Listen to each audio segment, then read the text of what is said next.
I'm an alcoholic and I'm sober. That means I'm spiritual. Sober is more spiritual than drunk. And I'm glad to be here this morning.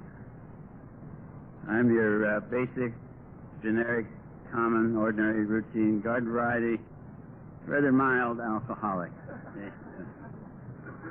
And really, I was mild. I was more the heavy social drinker that went a tad too far. Just bad enough to get here and stay here. And I've gotten a little worse since I've been here, as a matter of fact. As a matter of fact, I even became an alcoholic after I got here. I was never an alcoholic before I started coming to these meetings. I wasn't even meant to be an alcoholic. I don't even look like an alcoholic, except when I'm drinking. It never occurred to me to be an alcoholic. My mother never suggested it. No school counselor ever says, why don't you try being an alcoholic? They seem to have a lot of fun, you know.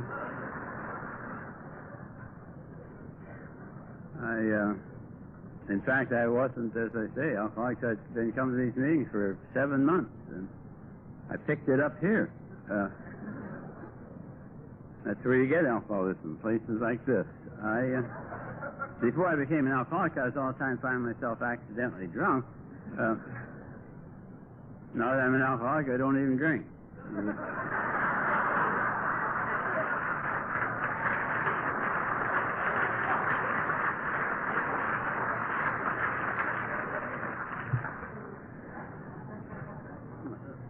The comments about the fun of this weekend and the fun of... I come to AA for the fun of it. I thoroughly enjoy AA. I find staying sober both easy and a lot of fun. If I'm reminded of the gal, I didn't hear her say it, but she was quoted as having said that she used to drink for the fun of it. And she drank for the fun of it until it became a habit. And she drank out of habit until she had to drink. And then she had to go to AA, and she went because she had to until it became a habit. And she was a habit long enough, now she comes for the fun of it. And then, it's pretty much the way my parents thing is today. God, I can't think of any disease that's more fun to get over than this one. That entertainment last night and the whole thing has just been a joy. If you're not enjoying your sobriety, if I'm not enjoying my sobriety, I'm not doing it right. And if I'm not enjoying life, I'm not doing it right. There was comments about the talks. I just loved hearing Angie the first night, and Keith, and all the talks. Max talked first afternoon, Friday afternoon, told a bunch of those Al-Anon people a perverted version of my story. She likes to insist that her version is the sober version, but I like my version better. Our leader said she didn't know where to say I was from. We came down here from Redmond, Washington. It occurred to me that we had flown down here. For most of the years of my life, my adult life, I was doing everything I could to hide my drinking. I was in the practice of medicine, and I was trying so hard to not let people know how much I drank or what my life was like. And I spent all my time trying to hide that. I never drank, hardly ever drank in bars. I drank alone at home and so on. I hid my life as much as I could. And now here, 18 years later, I fly all the way from Redmond, Washington down here to tell a couple of thousand people my deepest, innermost secrets and everything I was afraid of. And somehow it keeps me sober. I mean, everything is the reverse of what it always was. But anyway, I'm originally from California, or originally from Ohio, but I got sober in California. And in 48 days, but who's counting, we're going to move back to California, to Laguna Niguel. And speaking of that, Tom here said that just before the meeting, he said that on December the 2nd of this year, he's going to have his first birthday. And I thought, that's really terrific. And on the December the 2nd of this year, Max and I will have been married 46 years.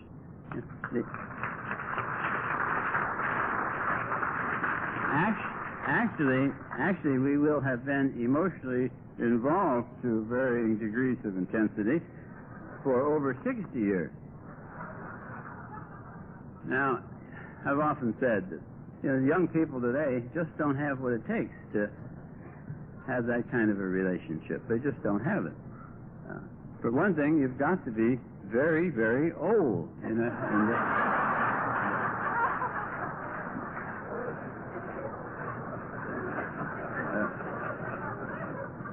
But they can make it if Angie says the way to be an old-timer is you don't drink and you don't die. And have a relationship like Max and I, you don't drink, don't die, don't drug, and don't divorce. And anybody can make it. And so we'll be celebrating that just before we move back to California. What I started to say was in California, the meetings I used to go to and the ones I want to go back to always have me start out with a show of hands. And I haven't had that recently, so I'd feel much better if we could have all the alcoholics. Please raise your hand. Oh, terrific. Yeah.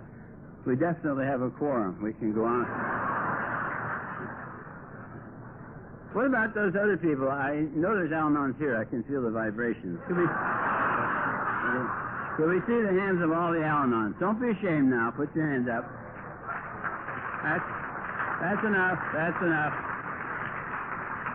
That's enough. That's enough. Al-Anons are quickly addicted to compliments, yes. Don't laugh. Don't laugh. No. Don't. You should never laugh at the Al-Anons. No, you shouldn't. Our book speaks very kindly of them. It says they're not at fault. They seem to have been born that way,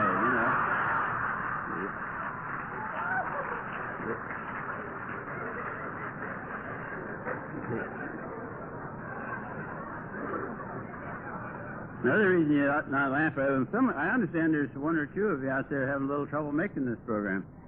And you might want to look into Al-Anon. They have our entire program, steps, traditions, everything. They have the entire program, and they can drink, too.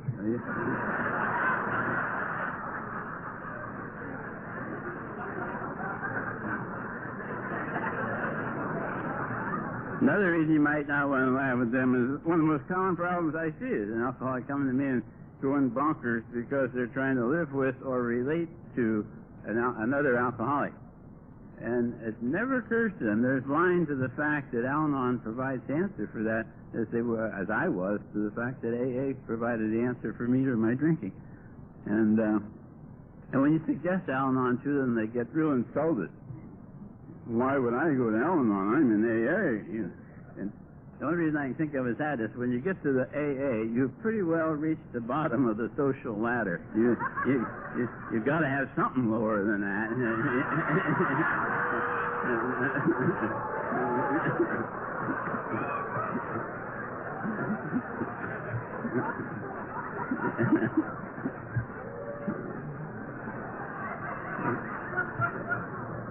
I can see I make a lot of friends here today.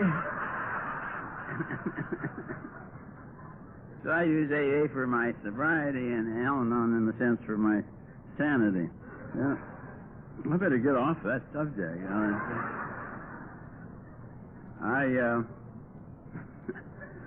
I said I was an alcoholic in hell. I don't even know what an alcoholic is. I don't need to know what one is as long as I know that I is one. And that you know how to stay sober. And as long as I do what you tell me to do, I don't have any problem with staying sober. I know that when I say I'm an alcoholic, what I mean is that I react peculiarly to the drug alcohol. I do weird and peculiar things when I drink it. In fact, if you did the weird and peculiar things when you drank that I do when I drink, you probably wouldn't drink it. I just my body reacts differently to it than other people. I don't have any problem with that. My background is in originally pharmacy and then medicine and in internal medicine. I've used all kinds of medications all my life, specialized in pharmacology, and every drug I've ever used, recommended or studied or prescribed, every drug has some people react differently to it than others. Anybody can take aspirin, except the people that can't. And anybody can take penicillin, except people are allergic to it. Give somebody a shot of penicillin, turn to lay the needle down, the guy's dropped dead behind you. You think, oh, wow, he sure is allergic. Better not give him any more of that,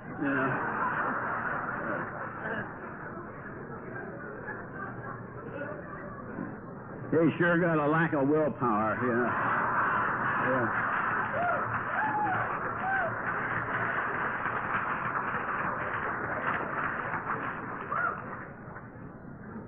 I react peculiarly. My body reacts peculiarly to that drug. I can't drink safely, sanely, sensibly, socially. I can't drink worth a damn, in fact.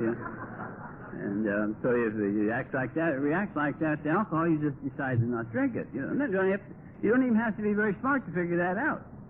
I figured it out many times. And I just don't drink the stuff. You can't drink like a man, don't drink at all. And that wouldn't be any problem for me, except I have a brain.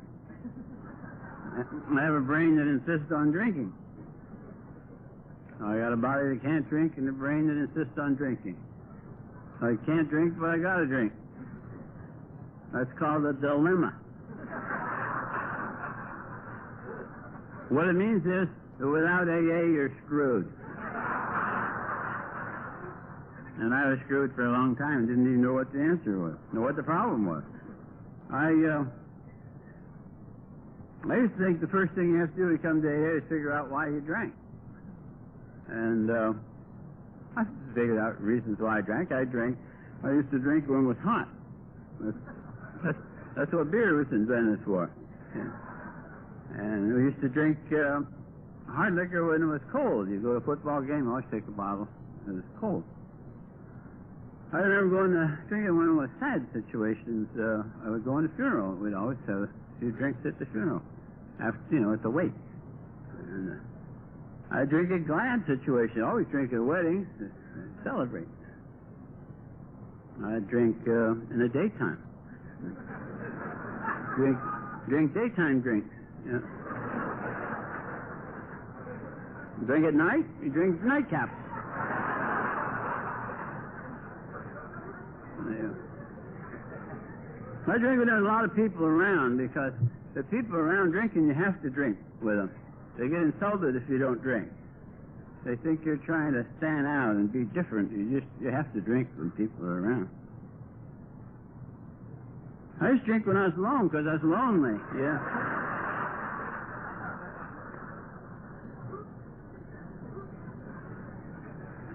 Sometimes I drink it just because it was there. Yeah. You open the refrigerator, say, here I am on the second shelf. I hadn't even planned to get any when I went to the refrigerator, but there it was. These are good. I used to go out and buy some, of course there wasn't any there. You never know when somebody's going to come by,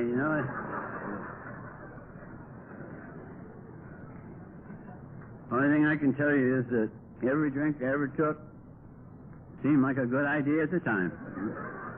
Just seemed like a good idea at the time. It may not have seemed like a good idea a short time later, but it seemed like a good idea at the time I drank it.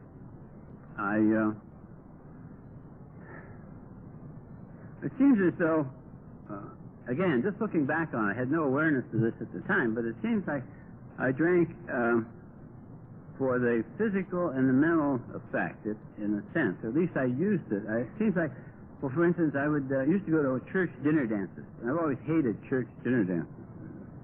I hate them because there are people there. They expect you to talk to them. I don't know how to talk to people. And you say, what are you doing standing up there talking now? And I said, well, that's what keeps me sober. Plus the fact, I guess all those pep pills that Nancy was talking about haven't worn off yet. But I used to relax mentally, and I could talk to people at these church dinner dances. I would relax physically, and I could dance. Today I don't drink and I don't dance. But I would go to the church dinner dances, have a few drinks before I went there, be very careful not to drink more than 2 drinks while I was there. I would relax mentally, and I could talk, or relax physically, I could dance, and it was just fine. And I'd come home and drink afterwards so I could get to sleep, because I always drank to get to sleep. I was born with congenital insomnia. But it seems like those two got out of sync. over a period of years. And again, just looking back at retrospect, I would find that I would get too relaxed physically, and I would hadn't wouldn't even begun to relax mentally yet, and I would get too relaxed physically. Might show up in my voice, and I would talk very slowly and carefully, so nobody would notice. Or I would trip, when there was nothing to. I'd find myself lying there on the floor, you know, and my brain would say, "Get up, you fool! These people will think you're drunk." And my body would say, "What do you mean, get up? I'm paralyzed from the ears down." You know, I just paralyzed all over, you know. And being a scientific bent, I would lie there and think, "Isn't that strange, the way alcohol affects me?" You know. I wonder if anybody else is paralyzed like this, you know. I'll have to look into that someday. It was fascinating thought. Didn't help me get sober, but it was and other times the opposite would happen. I wouldn't have even begun to relax physically yet, and I would get too relaxed mentally. It would be like as if all my brain cells would get together and say, what the hell, he's drinking anyhow, let's take the night off. Yeah. And they'd go on home and go to bed, you know. And my body would go on doing things, you know.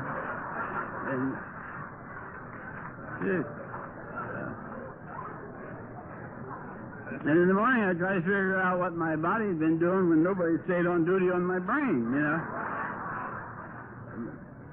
And I used to worry about what I'd done in blackouts until one day I heard Cliff, our promotion side, say that he used to try to figure out what he did in blackouts.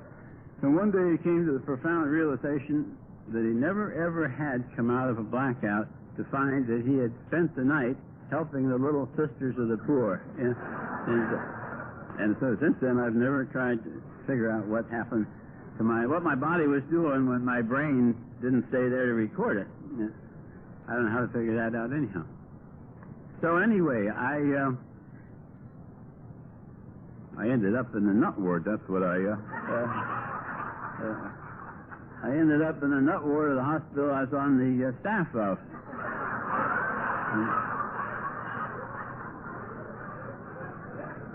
The more I lost control, the more I fought for control. I was trying to control everything, everybody, every situation in my life. I was just trying to control everything. I thought if I live in two worlds, the world inside my skin and the outside world. And I thought if I could control enough for the outside, I'd feel okay on the inside.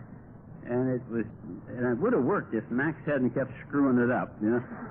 And I felt, she had my wife, you'd drink too, for God's sake.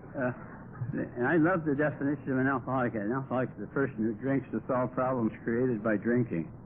You know, because I was creating the problems, and they were driving me to drink. And I ended up in the nut ward of this hospital, again, sort of trying for control. I spent my time there in the nut ward making lists and orders and directions. Max had been working in the office.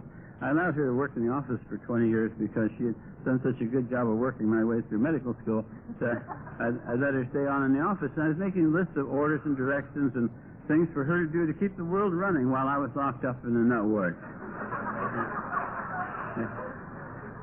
And today, I admit, that's kind of crazy. But not nearly as crazy as her coming back every day for a new list, you know.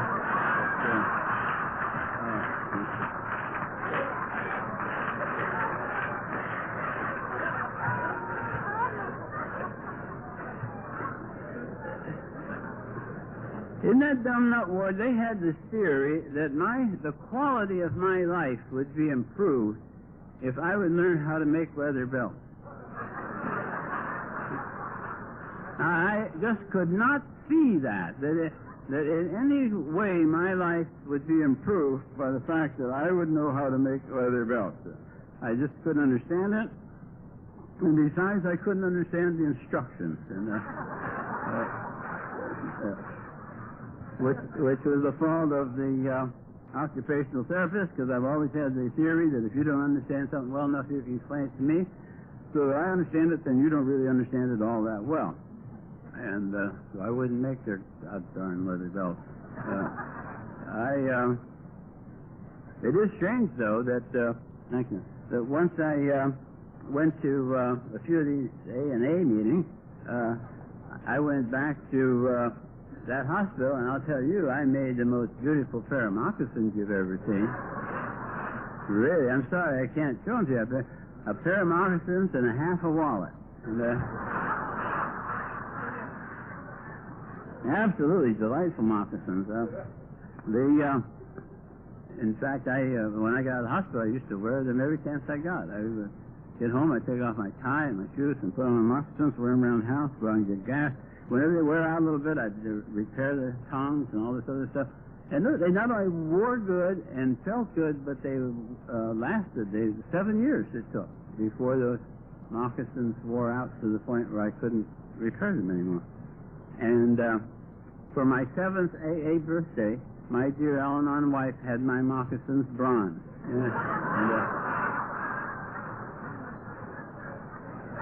And I just love them. As long as I remember where they came from, I won't have to go back and make another pair, you know. And not nearly as comfortable anymore, but they...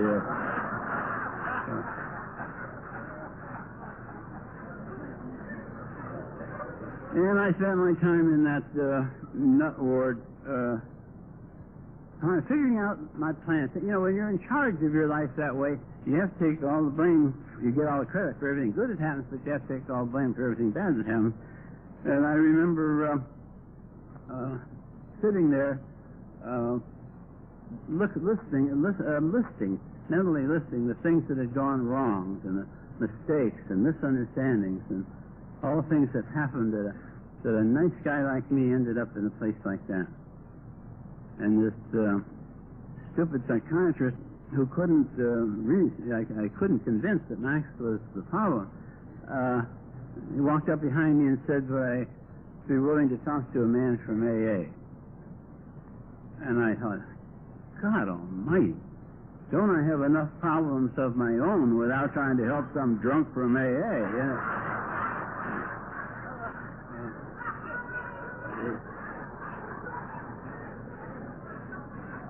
But I could tell by the look in his eye that it was a good idea. When you're on a nut ward, happiness on a nut ward is having a happy psychiatrist. And I was willing to go to any length to make him happy, and I said yes, and he said yes, and in no time at all, I was whisked off to an AA meeting, and I didn't really belong there. I did very soon say, "My name is Paul, and I'm an alcoholic," and you go, "Oh, isn't that wonderful?" Everybody thought they were just so terrific that I thought that. And I thought, God, I'd have said I was a chimpanzee if I would have turned you on, you know. Whatever the hell, you know. These simple folk, you know. I'll go along with this silliness. And I heard a lot of dumb things, really stupid things. I remember some guy said, I stood at the podium, a big husky guy, and he stood up there and he said, "For me, to drink is to die." And I thought, oh my God, you know. Oh my God, these people will go to any lengths to frighten you into joining this thing, you know. Yeah. Here I was, I'd had pancreatitis once, convulsions twice. I thought I was dying of a brain tumor. So I'm passing the nut ward, and I thought you were trying to frighten me. Yeah.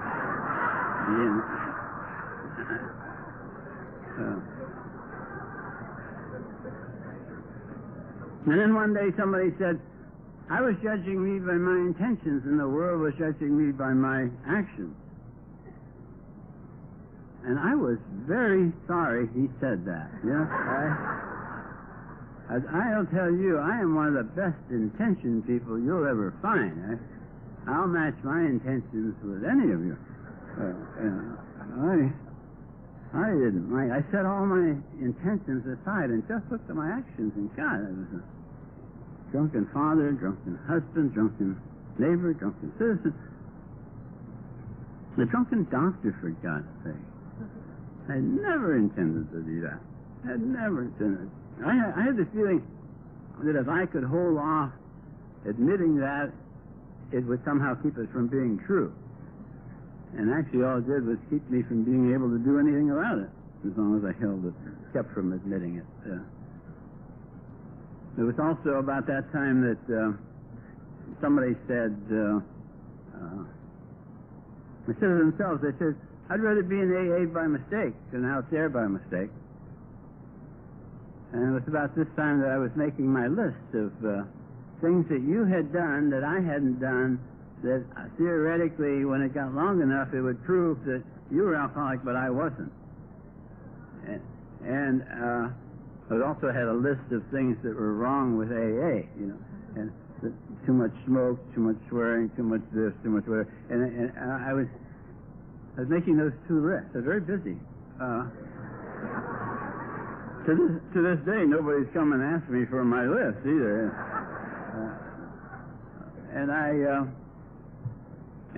To this day, I am thrilled to listen to drunkalogs. When you talk about being out there by mistake, I'm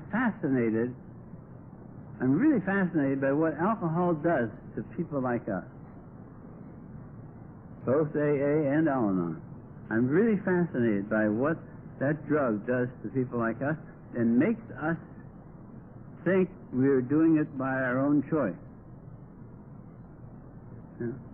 Lost a wife and kids? Oh, what the hell, I didn't like him much anyway. Give me another drink, There seems to be no price that we're not willing to pay. It appears to be, but that's our disease. I'm really fascinated by that. This is the most fascinating disease I've ever studied, and I've studied lots of them. You want to know anything about Tsutsugamuchi fever or kwashiorkor? I can tell you about disease I haven't even seen, but this is the most fascinating one I've ever been involved in. And what does it cost to be in AA? What's it cost to stay sober? It's the cost of doing these steps. I see a lot of people who try to stay sober on really good intentions. I see a lot of people who are trying to stay sober on just the meetings. And it is possible to stay sober on just meetings, right up to the time when you get drunk.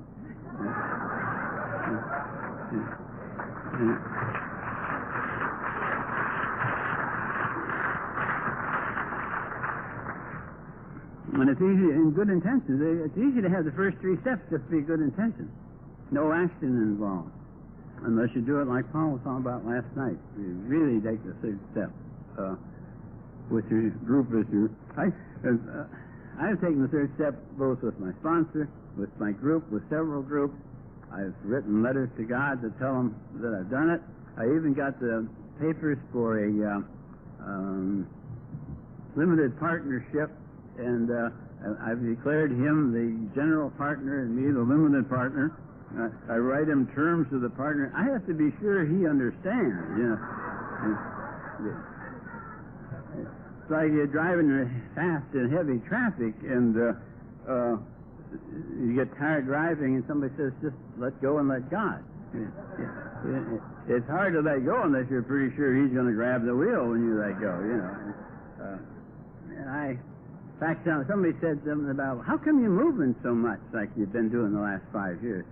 I don't know. I took the third step and completely lost control of my life, It's like I heard Don G. once say, he says, he hasn't made a single mistake since he took the third step. He hasn't made a single mistake since he took the third step. His higher power's done some really stupid things, but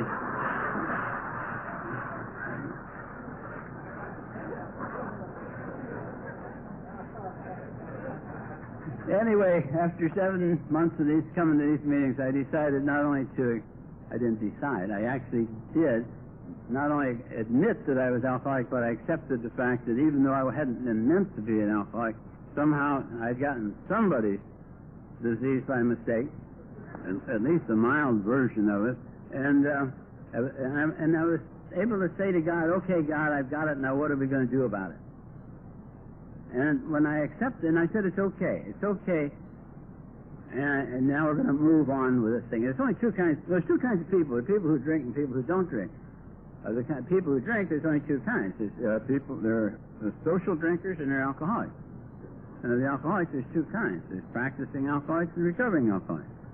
So I'm going to be an alcoholic, I've already been a practicing one. I'd rather try being a recovering one. And if I'm going to be an alcoholic, I'd rather be the right kind.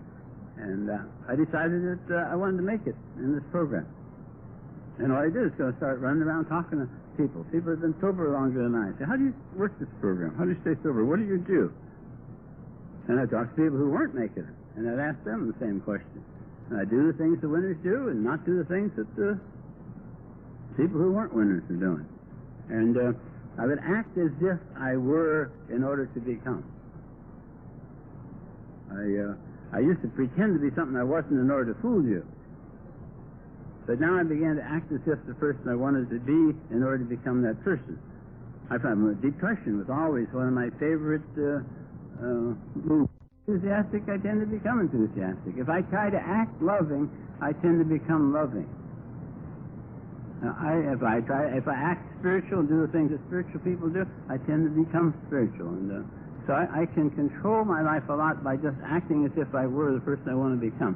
And that's basically what I've been doing in AA, doing the things that the winners do in order to be a winner. And it's really, I find it very simple. And acceptance, I think that's the basis of acceptance. What did I accept when I accepted my alcoholism? As I see it, I accepted the challenge. Instead of denying that that's what the truth was, I accepted the truth. That's what I am. Now what are we going to do about it? When I accepted the challenge of living in the answer instead of living in the problem. I think life asks us at every moment of every day, is constantly asking the question, are you a victim or are you a hero in your own life story? What role you want? Victim or hero? And I usually, my reaction usually is, well, no, wait, I want to know why. You tell me why it's this way, and then I'll tell you which role I want. And I find that when I'm asking the question why, I'm sitting in the victim role. I've already made a choice by asking that question. And I need to move on into the hero role in my own life. And if I ever need to know the answer to the question why, it comes to me retrospectively and intuitively when I'm not looking for it. Why is a bad question for me. Anyway, I need to... I find staying sober real easy. I mean, for me to not drink is just real easy. It's real easy for me to not drink. It's been dramatic. AA has been very dramatic in helping me abruptly with my drinking problem. I wish it had been that dramatic in helping me with my thinking problem. My problems today are thinking problems. If I think I have a problem, I have a problem. I've never thought I had a problem and been wrong.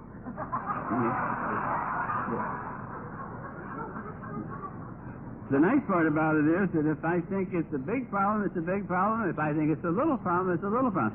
I alone decide the size of my problem. Nobody else makes that decision for me today. I determine the size of my problems. And if I think it's big, it's big. I have very few problems that are little. I specialize in only big problems. Same way with resentments. I only bother with the justifiable ones. I don't... Mine are justifiable, Max's are frivolous.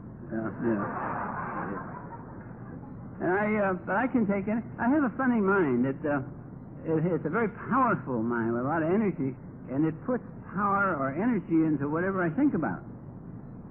And I can take any problem and just... I can take the smallest problem. I can take a non-problem. Well, you can see that's no problem. But if you think about it a minute, it could be. And in fact, no, look at it a minute, it is kind of a problem. And pretty soon I'm thinking, geez, it's a good thing I'm looking at this. By God, everybody else is missing this. And it gets this big thing, and you try to talk to other people about it, and they say, oh, don't think about it. And you look over there, and there it is. And you look over there, and there it is. I can't not think about it. I can't have a problem and not be obsessed with it.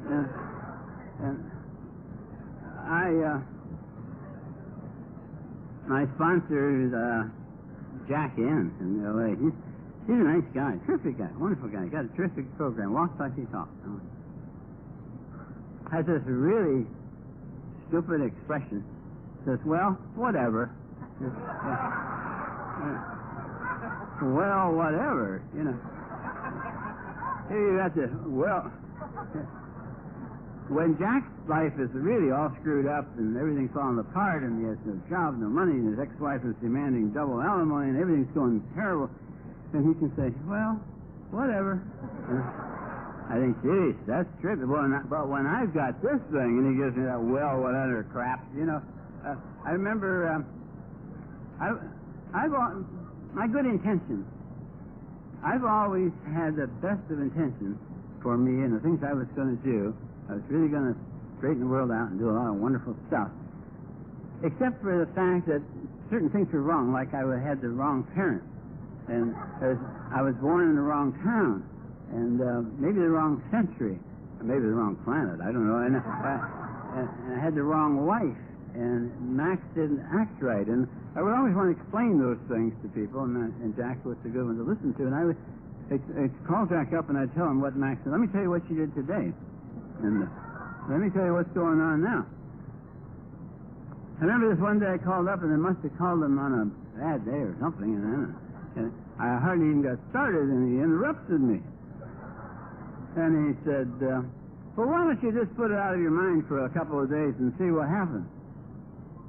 And I said, Jack, in a couple of days I'll forget all about it.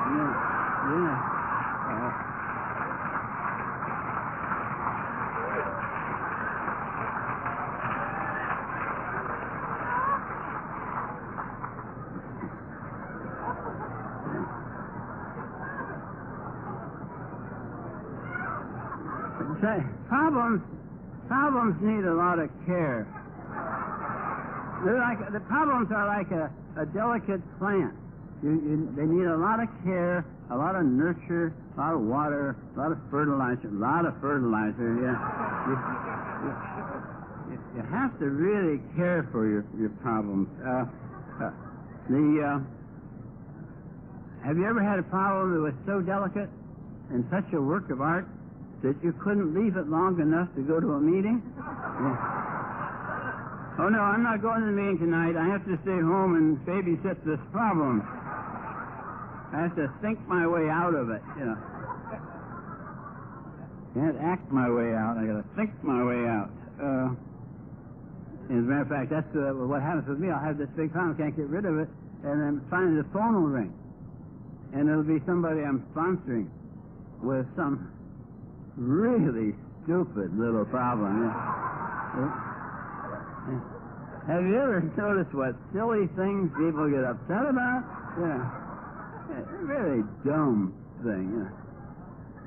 And here you are with your problem, and they have this dumb thing, and you can't just say, you can't give them a quick answer.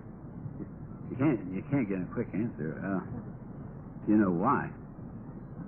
They're liable to go around AA and talk about you. That's why. Or worse than that, they're liable to change sponsors and then stay sober. You know. So you have to do active listening. You have to. Oh, you did? Oh, how awful. Oh, how did you feel about that? Oh, tell me more. And then when you're all through, when they feel actively listened to, then you give them the answer. What's the answer? The answer, pick a number from 1 to 12. They work that step, and they go work that step, and they come back and say, "Ooh, wasn't he wonderful?" Yeah. I've had people refuse to be somebody's sponsor, and I said, "What'd you do that for, you dummy?" They said, "Well, I didn't know the program." Hell, all you need is the numbers from 1 to 12. You don't. In fact, you don't know what else to do. If you think up something creative, I've done that. I tell somebody do that, and then if it works, give me a call. Let me know. I'll try it myself. Yeah.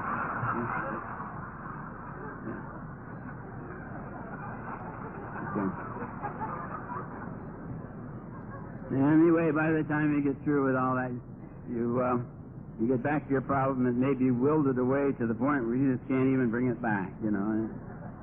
Got to stay with them. I shouldn't have said that. I shouldn't have said my name is Paul and I'm an alcoholic. I should have said my name is Paul and we are alcoholics. I'm not alone up here. My head's a very busy place. I'm not even schizophrenic. Two-person, that'd be easy. Hell, I got a couple of dozen. I got personalities I haven't even met yet. My head, and they always talk about something run by a committee is not very well run. My life has been run by this big committee, and nobody told me I was supposed to be chairman. You know, nobody said I was supposed to keep this thing organized and that. I didn't know that. It's just whoever talked the loudest, that's what we did. And this one loud voice, no matter what happened, he says, "Well, I'm going to have a drink," and we all march off and have a drink. You know. And, today, when he says, "I'm going to have a drink," you say, "Well, no, wait, let's hear. You sit down, we'll listen to somebody else talk for a little while, and we'll see what we do." You know, there's a meeting going on all the time. My job is to provide coffee and a place to hold the meeting. You know.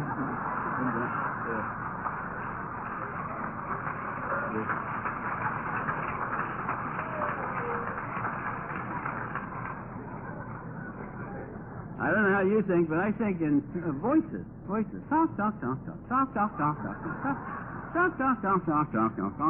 Sometimes drift over and pick up another station and read double. Talk. Yeah. All the time, talk. Many nights I want to lie down and go to sleep. My head is saying, no, let's lay here and talk about it a while. Yeah.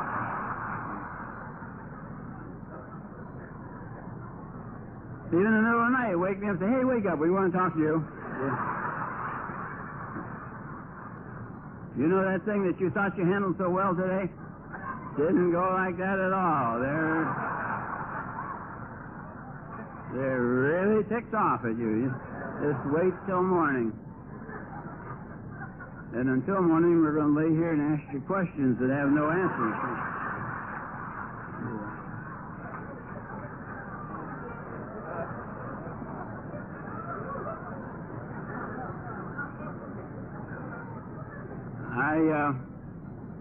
I think one of the things was that the only way I knew this, I felt I had to silence those voices. I didn't know that I was able to organize them and be a chairman.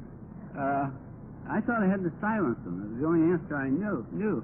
And the only way I knew to silence them was with drugs, with chemicals. Way back in pharmacy school, I found that I would go to school all day, work in the family drugstore all evening, study till midnight, 1, 2 o'clock, go to bed, and be half awake and half asleep, and everything I'd studied would be running through my head, and in the morning I'd be both tired and stupid. I found out that at the end of the study period I could drink a couple beers, jump in bed, sleep real fast, and wake up smart. And honor grades in pharmacy school, medical school, and so on. But with that first beer to solve a living problem, which is what sleeping is a living problem, with that first beer to solve that problem, I entered the world of better living through chemistry. And it worked. It always worked. But what it did is it worked for a shorter and shorter period of time, so it had to be repeated more often. It always had side effects that made me use some other drug to counteract the side effects, and it took more and more to do it, so that it was a progressive thing, going through all the drugs I used. But basically, alcohol and the pills and a few narcotics I took just, like a good idea at the time, I guess. Makes my nose itch when I think of the morphine. And I hesitate to mention Demerol, that I mentioned it at a meeting the other day, and my mind went blank for 60 seconds, and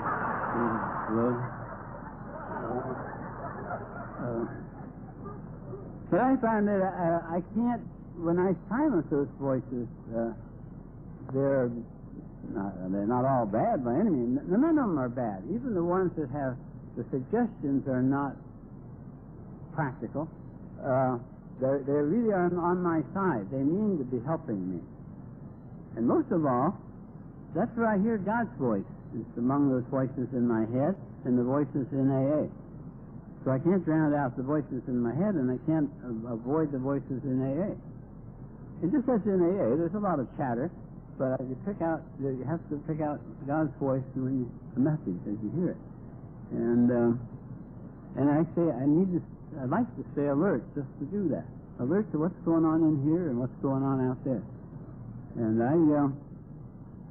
that's where I get God comes to me in spiritual thoughts and spiritual ideas, and spiritual comfort. In fact, I feel, I have all these different personalities. I have the one that doesn't like Max. It's always saying, did you see what she just said? Yeah. Are you going to put up with that? Yeah. What kind of a man would, and there's another one that thinks she's absolutely fantastic. Isn't she beautiful? So, doesn't she have thank you. There's one that says, doesn't she have a terrific sense of humor? Isn't she terrific to live with? I have all those personalities. I have one that says, that's afraid all the time. Says, don't try that. You'll blow it and they'll all laugh at you. No matter what it is, says, don't do that. Don't try that. Play it safe. And there's another one I hear now today that says, man, you can do, as long as you're sober, you can do anything you want. As long as you're sober, and you have this program around you, you can go anywhere and face anybody doing anything under any circumstances, and nobody can do you no harm in any way, because the only way they can help you is to make you take a drink, and with this program, nobody can make you take a drink. You don't have to be afraid of anything. You can do anything you want.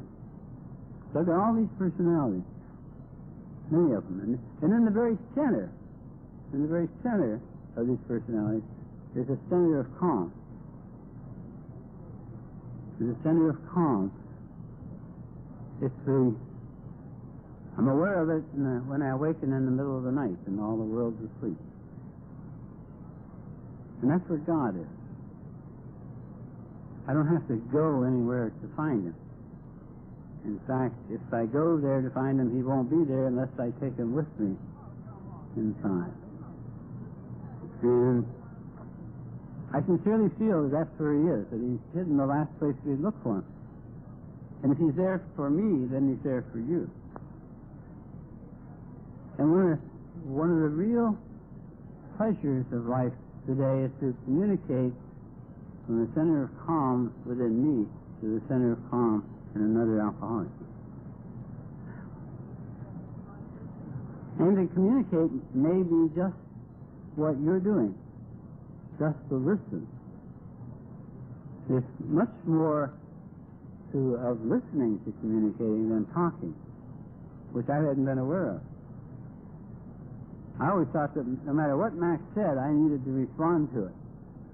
Tell her whether it was right or not, or whether I agreed or not. And I find that's not true. Most of us need to be listened to. You notice how the silence here, you're listening to me, and it really doesn't matter a whole lot what I say. I know it doesn't matter what I say, because I've seen you sit and listen just as attentively no matter what's going on up here. Yeah. To listen is to love. And you are loving me into sobriety, and I, in turn, am taking whatever risk there is to talk to you, so that I am giving to you and you are giving to me, and we're keeping each other sober. And it seems to be, and I don't know, I didn't mean to make such a big deal out of it, except that I wish I could just carry that to all my relationships out there. To the jerky people, the people who are doing things that I don't like. I wish I could have a loving, listening relationship with. I wish I could treat everybody I meet the way I see you treat newcomers. I think it's really fabulous. I've never heard anybody bargain with a newcomer.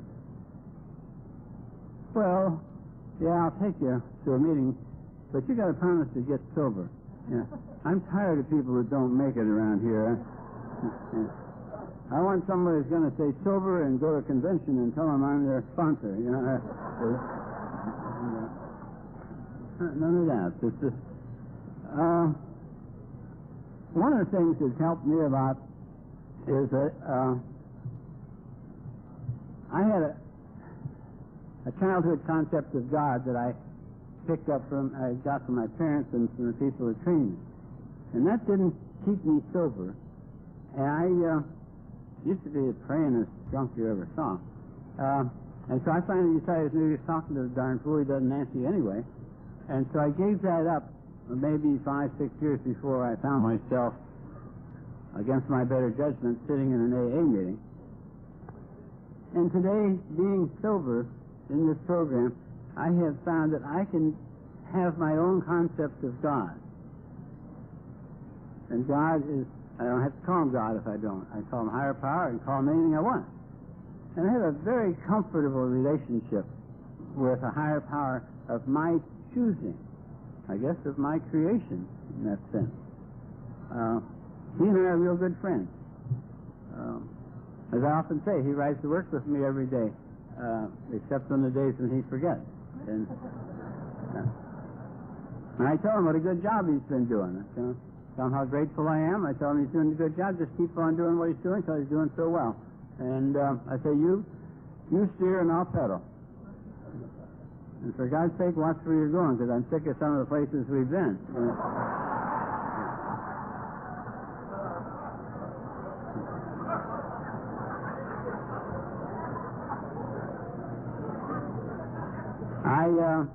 In fact, he and I get along so well, I used to give him a long list of things to do. I give him a long list of things and prioritize. This first, this next, and things to not let happen. And that was prioritized, too. For God's sake, don't let that happen, you know. And today I don't give him those lists, so he got a lot of extra, a lot of free time. And he doesn't use it all that well. So I lend them out. I lend them out rent-free to people that don't have a higher power or who have a higher power they're not getting along well with. And I tell them, you go ahead and use my higher power. You don't have to even ask me. Just go ahead, tell them I sent you, and go ahead and try him out. See if he doesn't work for you like he does for me. And it seems to work out very well. Now, I know a lot of people would think, oh, that's kind of dumb. That would never work. That's stupid. And you know, you're right. You're right. If you decide that's stupid, and therefore no use doing it, and don't do it, it won't work. It only works for people that do it. It's kind of like if I gave you a book of blank checks, and I said, there's $1 million in this checking account, just go ahead and write yourself some checks on it, and you'd laugh and think, well, that's the dumbest thing I've heard. And you didn't write any checks. If you didn't write any checks, you wouldn't get any money. You're right. But if you wrote a check, and they cashed it, and you wrote another check, the more checks you wrote, the more they cashed, the more you'd come to believe. And so feel free to use my higher power anytime you want. And use the thing I find interesting.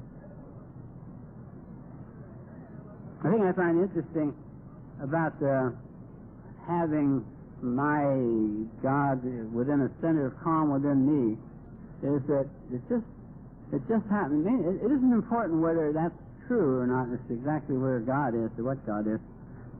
But if there is no God, then when I'm talking to my higher power, I'm talking to myself. But it still works just as well. It's the concept that creates the miracle.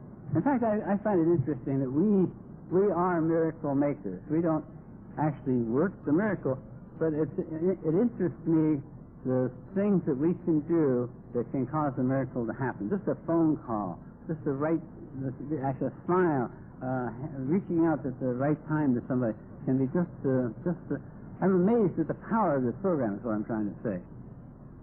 Somebody drunk every day for 30 years comes to AA, and from the first meeting never has to drink again. It's terrific. I remember a story of a gal who was a very successful vice president of a company.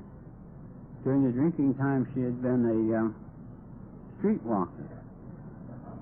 She had a date. She was waiting for a date in the bar, and he was late. He finally came in and hurried in, and he said, I'm sorry to be late. He apologized for being late. He says, but I really need to apologize to you. because I'm an alcoholic and I got to get back to AA and I got to get back right now. I'm going there now. Do you want to come along? And she said she thought, well, what the hell? And she finished her drink, put on her long white gloves, went off the AA meeting, and never had another drink. It's a powerful thing. It's a powerful thing we're playing with. And I find it, there are many things in the book I find really interesting. The thing that strikes me is it says, our past becomes our most prized possession. Isn't that amazing? Isn't that amazing? The thing we're the most ashamed of becomes our most prized possession. There's a line in the book twice. It says, we cease fighting everything and everybody. We cease fighting everything and everybody. It's in two places, and one of them's in italics. So they must have meant to stress it. And I think that's another form of acceptance. We accept rather than fight. And I think there are three phases to that acceptance. Let me go back to that for a minute. I admitted I was an alcoholic, then I accepted it, and I haven't had a drink since I accepted it. Today I thoroughly approve of it. But approval is not necessarily a part of acceptance. It's entirely possible to accept life on life's terms without approving of it. And if we're going to approve, that can come later. I admitted I was alcoholic, then I accepted it. Today I thoroughly approve of it. But I want to close on the fact that there's a line in the book that I find really fascinating. You wouldn't think it had anything to do with anything else. It says, we absolutely insist on enjoying life. And we absolutely insist on enjoying life. And I've always been told that when we die, that before we get into heaven, there'll be a pre-admission interview with God. And he would ask us, have you been good or have you been bad? And based on what you say, that's where you go. Life is one final crapshoot.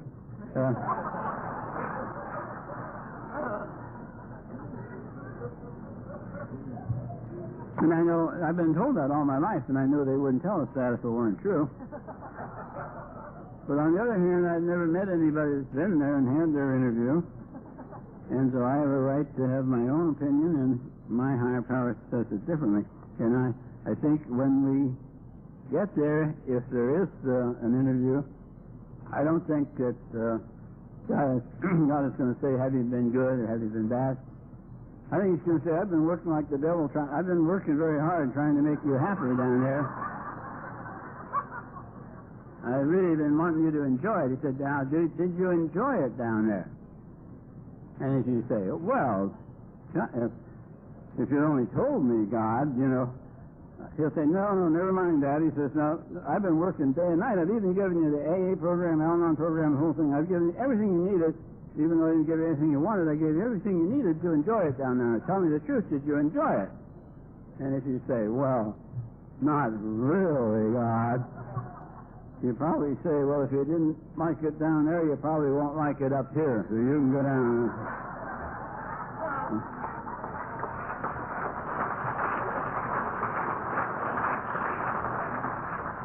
So the moral of the story is you better enjoy life whether you like it or not. I said I was an alcoholic, and I don't even know what an alcoholic is, but I'm sure not. I'm not proud to be an alcoholic, but I'm sure as hell not ashamed of it. I don't know that I had anything to do with me being alcoholic. You might say, well, I drank too much. I don't accept that necessarily. I don't know that I became alcoholic by drinking too much. I think maybe I drank too much because I was alcoholic.